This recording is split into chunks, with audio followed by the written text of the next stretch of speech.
I do know I care about this industry, and I do know that I still feel the same way when I get a part.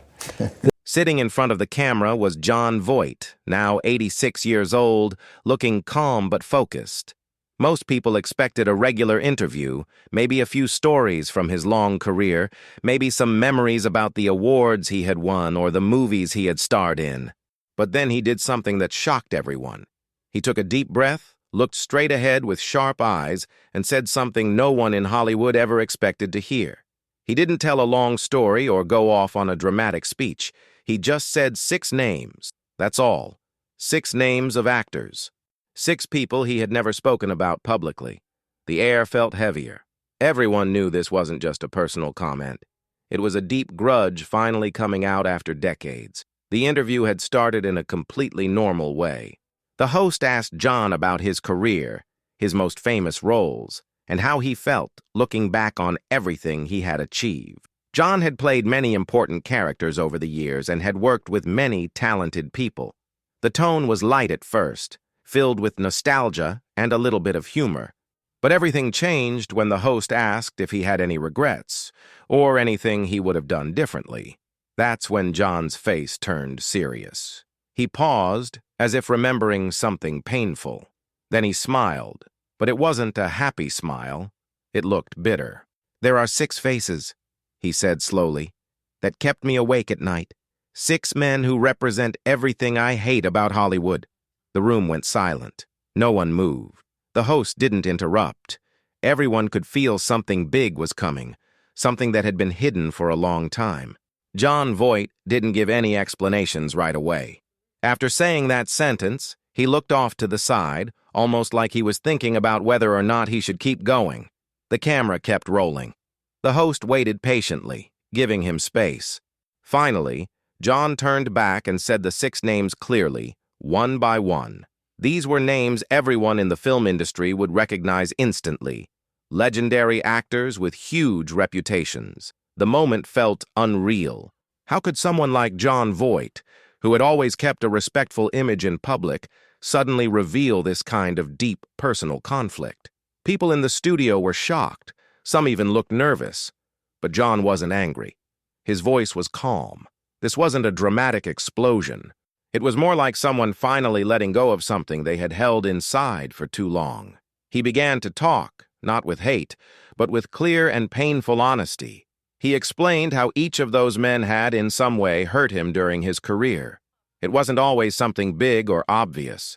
Sometimes it was betrayal during a movie project, or a fake friendship that turned out to be selfish. Sometimes it was the way they treated others on set, or how they used their power in the industry to push people down. Jon described moments where he felt disrespected, ignored, or used. He didn't make himself a victim. He just told the truth from his point of view. Each name came with a short story, not filled with emotion, but filled with facts that were hard to ignore. It was clear that these stories had stayed with him for many years, even if he had never shared them until now. As Jon spoke, the mood in the room grew heavier. People started to understand that this was more than just personal drama. He was talking about the dark side of Hollywood, a world where fame and money often come before respect and honesty. Jon didn't say these things to create scandal. He said them because he was tired of pretending. At his age, he didn't feel the need to protect the image of an industry that had both made him and hurt him. Some people in the audience probably felt uncomfortable. Others looked like they were finally hearing something that made sense, something they had felt but never said out loud. Jon wasn't yelling. He wasn't blaming. He was just telling what had happened in his own quiet and powerful way. By the time Jon Voight finished speaking, the atmosphere was completely different from how it started. There was no applause, no laughter, just silence. Everyone in the room was processing what they had just heard. The host, clearly moved, didn't rush to end the interview. Instead, he thanked Jon for being honest. Jon nodded but didn't say much more. It was as if a heavy weight had finally been lifted from his shoulders. He didn't look angry or sad. He looked at peace, like someone who had finally said something that needed to be said a long time ago. The camera slowly pulled back. The lights remained low, and in that moment, everyone knew they had witnessed something rare. a legend breaking the silence that had burned inside him for decades. The first name that Jon Voight said came out fast and hard: Dustin Hoffman. The whole room reacted. Some people gasped quietly. Others just stared. Voight didn't hold back. He said Hoffman was brilliant in the method, but unbearable on set. Then he explained. During a project they worked on, Hoffman would stay in character all the time, even when the cameras were off. Voight said it was exhausting. The crew didn't know how to deal with it, and even simple conversations turned into arguments. Voight recalled moments where Hoffman would correct directors or argue over small details that didn't really matter. According to Voight, it wasn't about improving the scene. It was about control.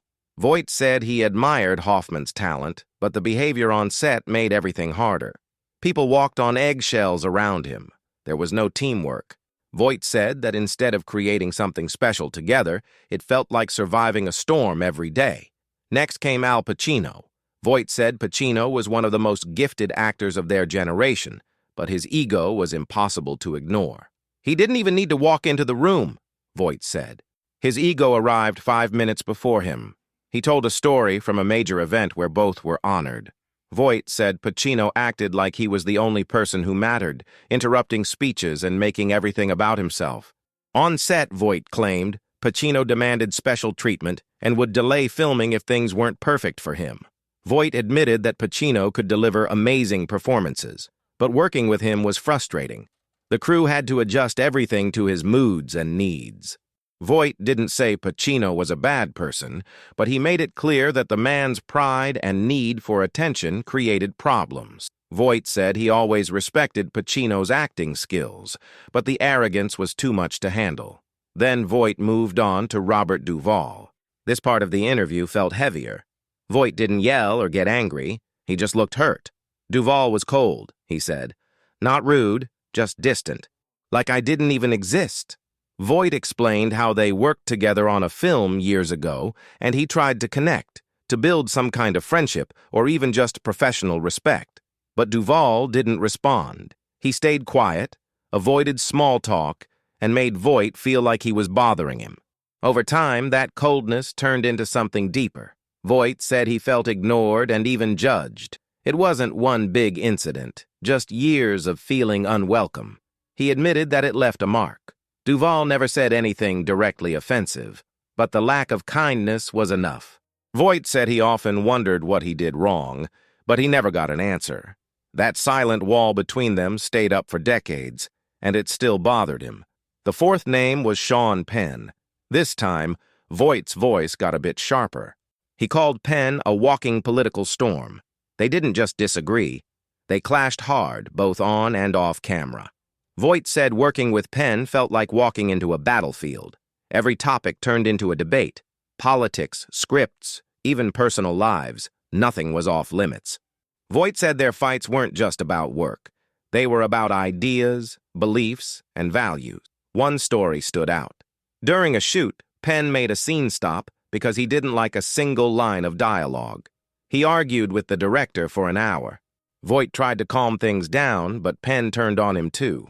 They exchanged harsh words, and the tension stayed until the project ended. Voight said he respected Penn's passion, but he couldn't stand the chaos that followed him. It wasn't just disagreement. It felt like a constant storm. After that, Voight said the name Marlon Brando. Everyone went quiet again. Brando was a legend, and Voight made that clear. He was a fallen god, Voight said, but still a tyrant. Voight explained that working with Brando was both fascinating and terrifying. On one hand, Brando had deep insight and could transform any scene with just a look or a single word. On the other hand, he demanded total control. He ignored directors, changed lines without permission, and treated people around him like tools instead of teammates. Voight described one moment where Brando humiliated a young actor in front of the whole crew just because he didn't like the guy's performance. Voight said it was hard to watch. Even though Brando's work was brilliant, his attitude hurt people. Voight called him a genius who lost his way, becoming more of a problem than an inspiration. That experience left a deep scar on Voight. Finally, Voight said the last name, Tommy Lee Jones. He didn't try to sugarcoat it. A rock in the shoe of every crew, Voight said. He described Jones as one of the most difficult people he ever had to work with. Voight said Jones was talented, no doubt about that, but he was cold, impatient, and extremely hard to please. On set, he would criticize people for tiny mistakes and refuse to repeat scenes unless everything was exactly how he liked it. Voight remembered one film where the entire schedule had to be changed multiple times because of Jones's complaints. Even simple things like costume choices or lighting would trigger long arguments. Voight said the energy on those sets was always tense. People tried to stay out of Jones's way just to avoid getting yelled at. In the end, Voight admitted that all 6 of these men were legends, but for him, they were also 6 open wounds that never healed.